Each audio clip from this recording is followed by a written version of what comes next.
everyone, welcome back to my channel, Everlynn's Books and Tea. Today's video I am mostly excited for, though I am a little bit nervous for, and that's because we'll be doing our challenge for February in this video. So back in January, when I recorded my February TBR, I included a challenge if I did not complete my January TBR, and thanks to the eye of the world, I did not complete my January TBR. I wasn't even close. I think I had like over 600 pages still to read in the eye of the world by the time the end of January rolled around.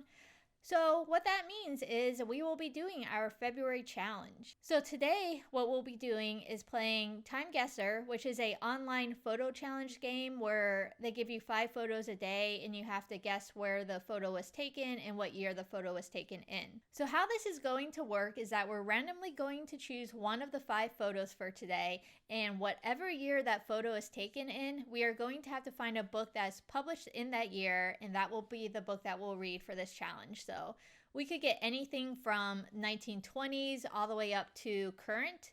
I'm hoping for something between 1990 and, this year, because that's where most of the books I own are from. I don't really have many books, or any books possibly, from the 1920s or 1930s. So that's going to be a little bit more difficult if I do get one of those years.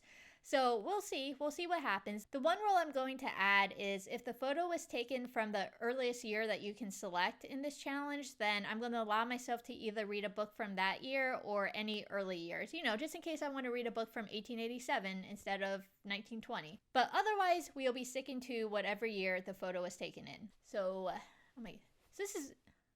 I don't know why I am so nervous about this, but I don't really know a lot of books that were published in 1920s through 1950s other than the classics that you read in school growing up. So I'm kind of excited to see if I do get those choices, what other books were published in those time periods. So I guess without further ado, let's pull up Timeguesser and choose one of the 5 photos that we'll be using for this challenge. All right, so here's Timeguesser. There's 2 choices that you can play on Timeguesser. So we're going to play the daily Timeguesser game today because that's the one that changes each day.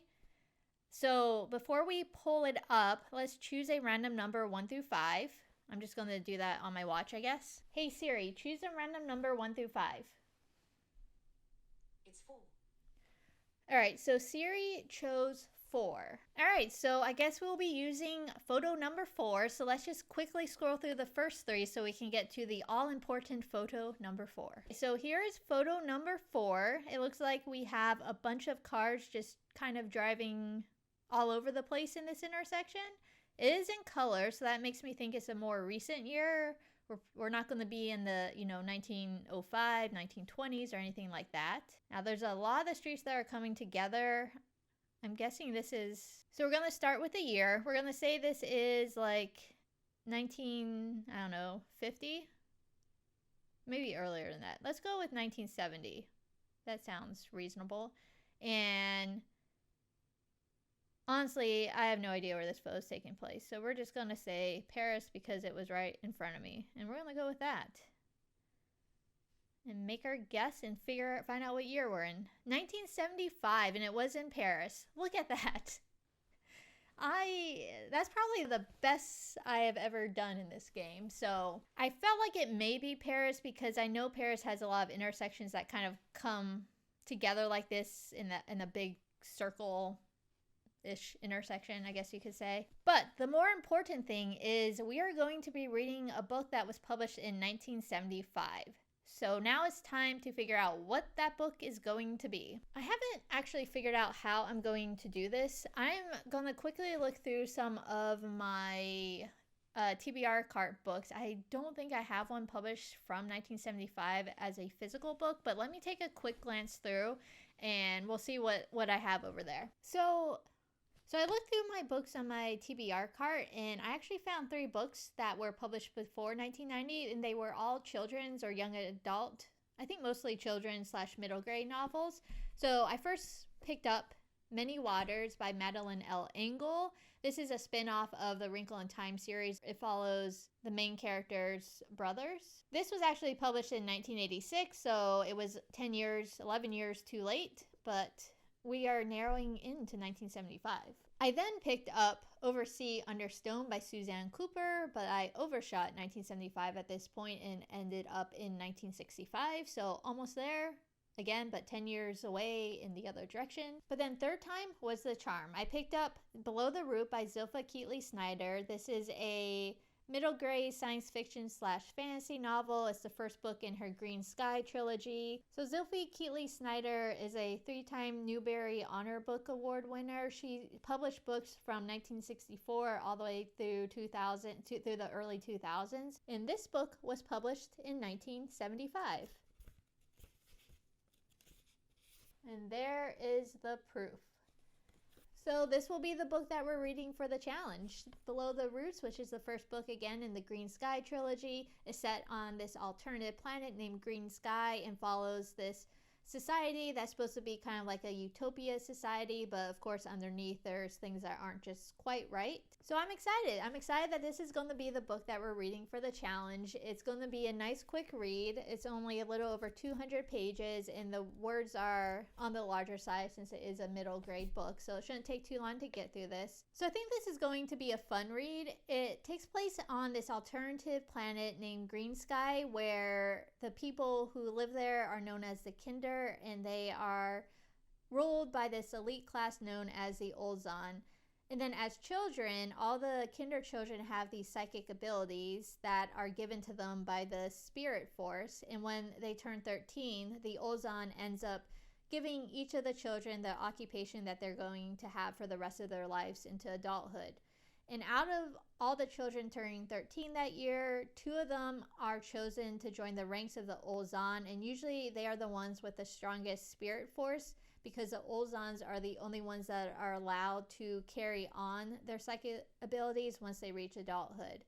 And this book follows the 13-year-old boy named Ramo, who has a unusually strong spirit force. So of course he becomes the chosen one, joins the rank of the Olzon, but then once he gets there, he realizes that everything is not as it seems and that the Olzon are actually keeping these secrets from the rest of the society. So now he will have to decide what he's going to do about that knowledge. So we'll find out once we get through the book. So I'm going to go off and start reading this book. I'm excited to see how it goes. I read this book a long time ago. I think I was in like middle school when I read the series, and I remember I really enjoyed it, but I don't really remember anything other than that, what happens, what it's about, other than what I read on the back of the book. So I'm interested to see how it stands the test of time. So I will get back to you once I get into this book a little bit and let you know what I'm feeling about it. So we'll see you shortly.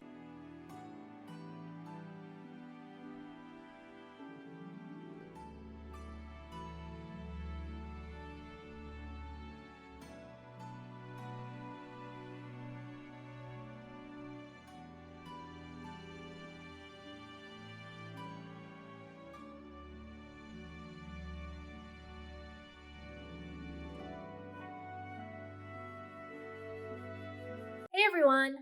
I figured now would be a good time to check in. It's almost 9 o'clock at night, so I just wanted to do my first check-in before I go to bed tonight because I'm probably not going to check in again after this. I'm about 50 pages into Below the Root, and so far I've really been enjoying it. It's a very unique world that Zilpha Keatley Snyder has built, which is a nice change because I feel like lately a lot of the YA books, or even some of the middle grade books that I've read, have had a lot to do with fairies and fae and kingdoms, kings and queens. And this is entirely different. This has no fairies, no fae in it, no kings, no queens. And it's just kind of been like a nice little change. Not that there's anything wrong with the fairies and fae books, because I do enjoy those as well, but sometimes you just want to mix it up a little bit, and this book has been helping with that. So let me briefly tell you about this society. So this book takes place in a world called Green Sky, and there's kind of 2 separate societies on this world. There's the Kinder, who live up in the trees, who are ruled by the Olzon, and there's the Pashon, who live in the tunnels below ground. This book is following the Kindar, so you don't really know a lot about the Pashon other than what the Kinder know, and that is what the Olzon have told them, that the Pashon are bad people, that they steal the food, and they steal the children if they fall out of the trees. So I'm assuming with as much as they are mentioning the Passion that they're probably going to be important in this book at some point, but that hasn't come up quite yet. So this book follows 13-year-old Ramo, who seems to be a pretty average Kindar, except for his ability to continue to use his spirit powers, which all children on Kindar are born with, but they typically disappear by the time children are like 9 or 10. And Ramo is 13 and he's still able to use these spirit powers like mind reading and telekinesis. The beginning of the book starts off very quickly, and it's that Ramo has been told that he is one of the 2 chosen ones that are picked each year when a child turns 13. And what that means is that he's going to be allowed to become a Ozan. Again, that's the ruling class of the Kindar. And everything that he learns as he becomes an Ozan, he has to keep a secret even from his own family. So that's kind of where I left off. He just hit what's called the Hall of Counseling, where he's about to start his apprenticeship into becoming a Ozan. So the one thing I will say about this book is it seems like it would be a fun place to live. It's a low gravity planet and the Kindars live up in the trees, and they have these special clothes that they wear that kind of look like a flying squirrel. And that allows them to kind of jump from higher up in the trees and just kind of glide along to the lower sections. And if they hit like updrafts, they actually like can go up. So it's kind of like flying. So that seems like a lot of fun. I wouldn't mind doing that. And I'm guessing that's one of the reasons I like this book as a kid, because I love climbing trees. And I think if I had the ability to jump out and glide, that would be even better. So that's kind of where we are at this point. There's also this weird thing in the book called berries that Ramo's younger sister, Poma, seems to be addicted to. And the berries are kind of like these mind-calming substances that let people who take them have these, like, they call it berry dreaming. That's really all I know about it. But we'll see if that becomes important later on in the book as well. Like I said, it's almost 9 o'clock at night now. I'm hoping to get through at least maybe another 100 or so pages in this book tonight so I can finish it off tomorrow. I have made myself a cup of tea. It's brewing right now in the little teapot. So I am going to pour that out into my teacup, and I'm going to get back to reading, and hopefully in the next hour or so I can get through another 100 pages.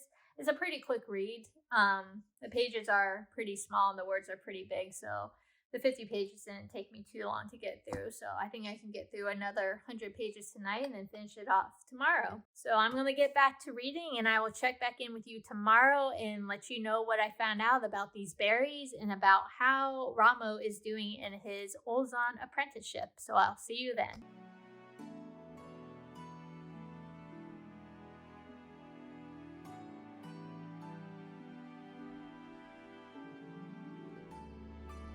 Hey everyone, I felt like now is a good time to check in as I am now 150 pages into this book. I have about 80 pages to go, so over halfway done. Things I've been enjoying is the world building again. We're starting to learn a lot more about this world and how this world kind of came to be and how their culture came to be. So it's a nice bit of world building that's gone on over the last 100 pages or so. Ramo is on his way to becoming an Ozan. We kind of made it through the first year, and now he's on to his second year after being chosen. So we are seeing what goes into becoming an Ozan, and we're starting to see some of the secrets that the Ozan have that Ramo is just starting to learn about. So we're starting to delve into the mystery and why things are the way they are on this planet. So a lot of the secrets are starting to be slowly revealed. And the biggest one of all is the Passion. So we're just about to learn a little bit more about who these people are and what they are. So I'm excited to kind of see what that is all about. So like I said, the world building in this is great, and it's nice just to kind of read a different type of middle grade fantasy that doesn't really have to do with mythology or with fairies. It's definitely a unique world. Here's my cat. It's definitely a very unique world, and I'm looking forward to learning more about the Passion because they seem to be the most mysterious part of what's going on in here. So I'm going to get back to reading, and next time I check in with you, hopefully I'll be done with this book and I'll let you know my final thoughts on it at that point. All right, I'll see you in a little bit.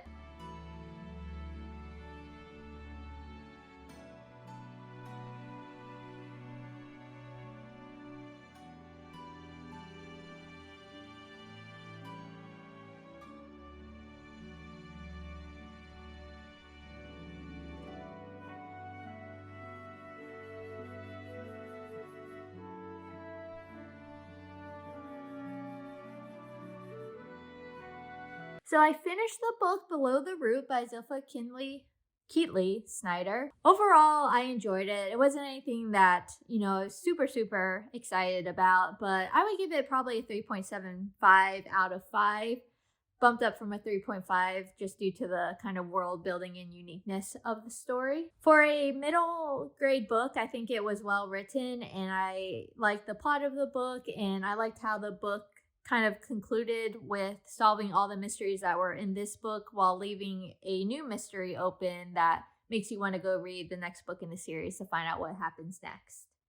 I kind of like series that end like that everything's solved in this book and now there's a new mystery that will go on into the second part of the trilogy. So I know I talked about the plot here and there throughout this video, but now that I finished the book, I'm just going to kind of do a overall wrap up on what the plot was, just to kind of bring it all together now that I actually have read the book. So the book follows 13-year-old Ramo, who is a Kindar living on the planet called Green Sky. And on this planet, all Kindar at 13 years old are given the occupation that they're going to work for the rest of their lives. And it just so happens that in the very first page of the book, Ramo is told that he's going to become one of the chosen ones. And what that means is that he is going to become a Olzon. And the Olzons on this world are kind of like the leaders, they're the healers, they make the law, they make sure people follow the laws, etc. And when Ramo ends up joining the Olzon, he starts to realize that there's some secrets that the Olzon are keeping from the rest of the Kindar that maybe they shouldn't be keeping. He joins forces with 2 other Olzon, the other chosen one from his year group, which there's only 2 chosen ones a year. So the other chosen one, whose name is Gina, and an Olzon that is a couple years ahead of him named Nirik. And their whole goal in this story is to figure out who and what the Pashan are. So the Pashan, as far as they've been told growing up, are these monsters that live underground in these tunnels. And way back when Green Sky was first settled, the Olzon created this root from the vine that covers the ground of Green Sky, and that's what keeps the Pashan underground. So they each have their own reasons to kind of figure out who and what the Pashan are, and that's kind of what the rest of the book goes through, is their attempts to figure out what the Olzon are hiding and who and what the Pashan are. The weaker points, which I find to be true for a lot of middle grade books, is that the characters weren't fully fleshed out. They didn't have like a ton of personality about them. Especially the main character, Ramo, he's very formal, and it just may be who the Kindar are, I'm not sure, but there wasn't a lot of personality or emotions in the book. The only emotion that you really saw from him was his concern for his younger sister, who was suffering from what they call a wasting disease. The world building was good. You did get to know like the history of the world, how the Kindar got to the world, and why the world is such a peaceful kind of utopia world, and why people don't know the meaning of violence, hatred, or anything like that. The way the book ended, I was okay with, because it solved all the mysteries that you were kind of keeping track of in this book, and then introduced kind of a new mystery, a new situation that needs to be solved next. And that, I'm assuming, is what the second book is going to go into. So overall, I enjoy this book. I think it was the perfect book for a challenge, and I couldn't think of a more perfect book. I got a middle grade book that was quick and easy to read with a unique plot, and it could have been a lot worse. especially in this Timeguesser challenge. I could have been reading a book from the 1920s. So that's all I got for this video.